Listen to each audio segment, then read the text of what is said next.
A pleasant good morning to the people of Tobago and happy holidays to one and all. I, Secretary of the Division of Settlements, Public Utilities and Rural Development, Mr. Ian Pollard, is here to clarify or clear the air on some misinformation that was put into the space by the minority leader about persons being sent home from the division. And I'll have a few comments to make while doing so. I'd like the public to know that the Client Relation Unit was created in 2008 by the former regime, September 4, 2008. They had created 12 positions in that unit, and they only filled 3 of those 12 positions.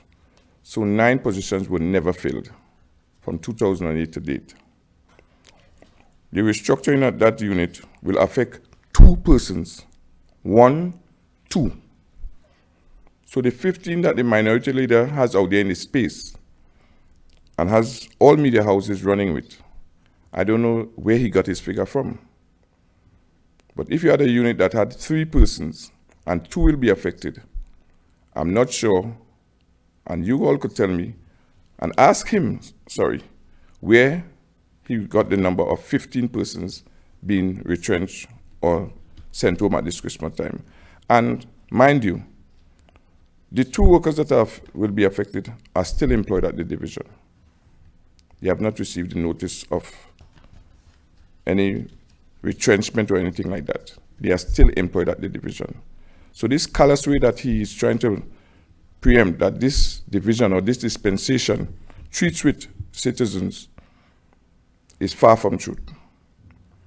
It's unlike what his main handler and Prime Minister did with Petrotrin.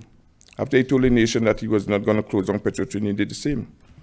Even the first or the second chief secretary, when he came into office, his first statement was, resign and don't let me have to fire you. I have persons in my electoral district who are still suffering from back pain because chairs were pulled out from under them in the RP office in Moriah. So I'm not sure when Mr. Morris got those figures on.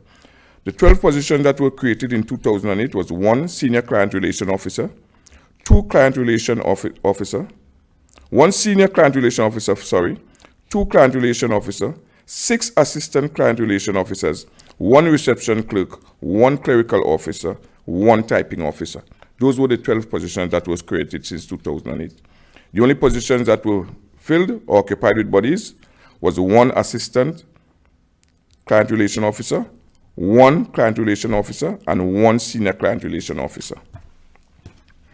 Now, after my first tour to Jamaica and saw how their housing division is structured, we came back and we always had the conversation of restructuring the division. On returning from my visit to Jamaica, I was handed a copy of recommendation by then Administrator, Mr. Derek Boslan, which came from the Auditor General's office, which I will highlight 2 points that the Auditor General made. Immediate steps be taken to set up a committee with the required expertise to review all applications for approval. This isn't Farley Augustine, this isn't the Executive Council, this is the Auditor General making these statements.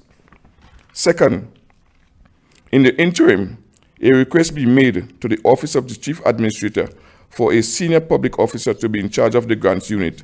This is to ensure greater accountability in the processing of grants and subsidies. You know why this? Auditor General will make these recommendations because of anomalies found when they go to investigate the division. Some of these anomalies I would like to state to the nation. We had persons receiving grants and taking it and purchasing motor car, both engines. Even up to recently, the same client relation unit in the last fiscal, the grants process usually take a month and a half to 2 to process. We found it strange that 1 person application was passed through and approved in 1 week. And that person went on to use that money to help them purchase a motor car. So hence are some of the anomalies cited by the Auditor General why these changes had to take place. We also noted that some persons who were supposed to receive the help, who are supposed to these grants, were not given that opportunity. We have persons, there's a salary cap that is used. We have some persons' families going over by $200 that were denied access to these grants. But friends of some persons probably in the unit who were over by as much as $4,000, grants were issued to them. We have persons out there with holes in their flooring, with children falling through. We have a family that is living that the earth, the ground is their flooring. So it is high time that these grants be restructured to meet the needs of persons who really are in need of them. That's two. The note that was taken to the Executive Council to restructure this unit was taken to the Executive Council on the 19th of February 2024. Note the date, from 2022 to 2024. The Chief Secretary decided that he will hold on to the note and relook, because it doesn't have to be approved immediately, because this is normally a 2 weeks process. He had some concerns. His concerns were alleviated, and this note was confirmed on April 24th, 2024, that these positions will be abolished and the new structure take place effectively the 1st of June, 2024. So this callous way that the minority leader is saying that this government operates is far from truth, because these workers are still on the job.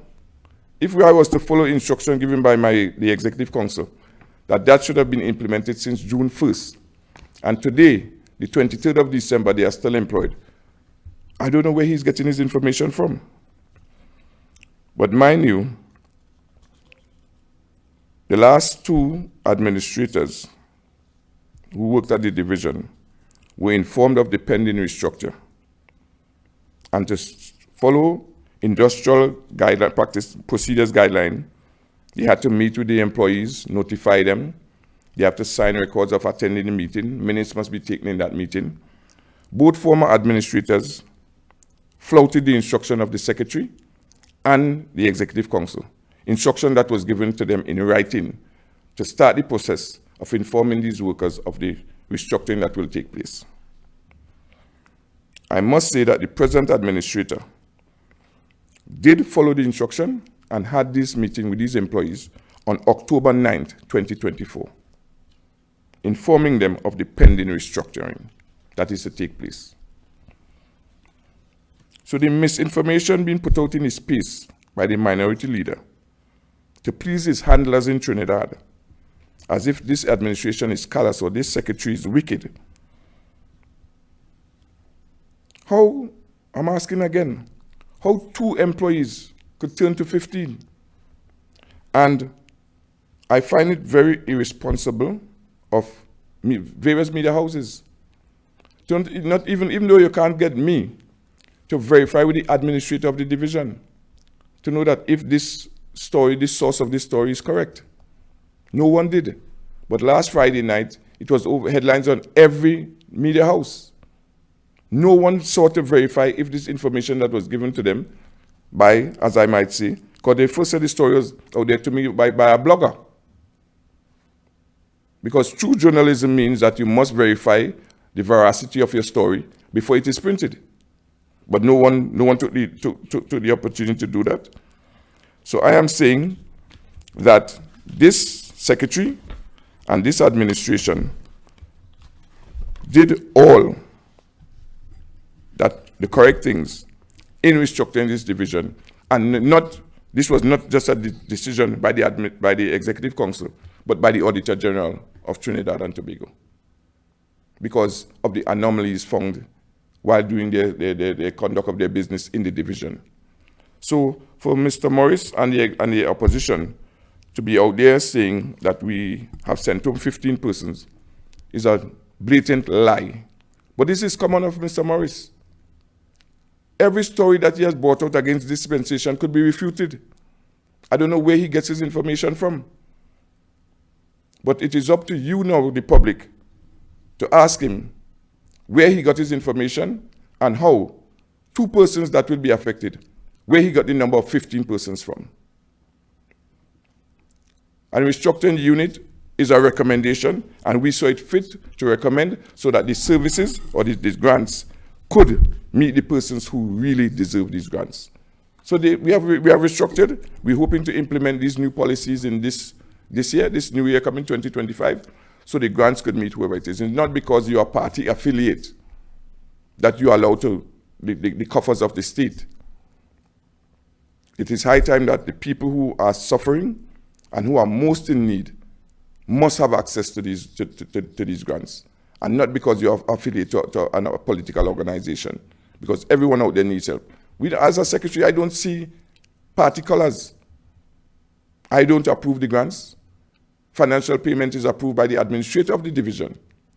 But I want it to open to everybody. Persons in the rural areas are not given the opportunity to access some of these grant funding. So I just came this morning to clarify to the nation that the information put out by Mr. Kelvin Morris and his cohorts is nothing but a blatant lie. And I will wait tonight to see how many news media will take this side of this, take this story and put it out there tonight. Because 2 persons, the difference between 2 and 15 is 13. So ask him that question. Ask him where he got his information and who is the next 13 persons and what position do they hold in the division. Since I've been at the division, I've met 6 or 7 persons who are on short-term contract. That is now has full contract. If I was scholars, some of them were on short-term for 7 years. And they were given contract. So how carrying out instruction and needed restructuring by recommendation by external agencies, how that could be callous? How that could be occupying the space and just for sensationalism by Mr. Morris? But if this is who wants to replace this dispensation to govern the island, heaven help us. Because if you start with a lie, you have to end with a bigger lie. And that is all he's putting in this space, disinformation. So ask him to refute, because you see what I have here? I have here a copy from the inception since 2008 of the creation of this unit to every executive council decision that was made under this dispensation of restructuring of the unit. So I don't know where he got his figures from. So I would like to thank you, people of Tobago, those who were looking on the World Wide Web, that not all story that you hear, you should believe. Check the veracity before you run with it. Because all Mr. Morris and the PNM is doing is trying to put disinformation into the space. And what they are supposed to be standing for Tobago to get more autonomy and even more money than we are receiving so we could bring this needed help to people. This is what they're supposed to be talking about, not bringing misinformation and disinformation into the space to make it seem that this Farley-led administration is so callous and does not care about the people of Tobago. That is furthest from the truth. But I want to ask him, I want you, the media, to ask him, what are the 13 positions and who held those 13 positions that has gone home over this Christmas season? I thank you.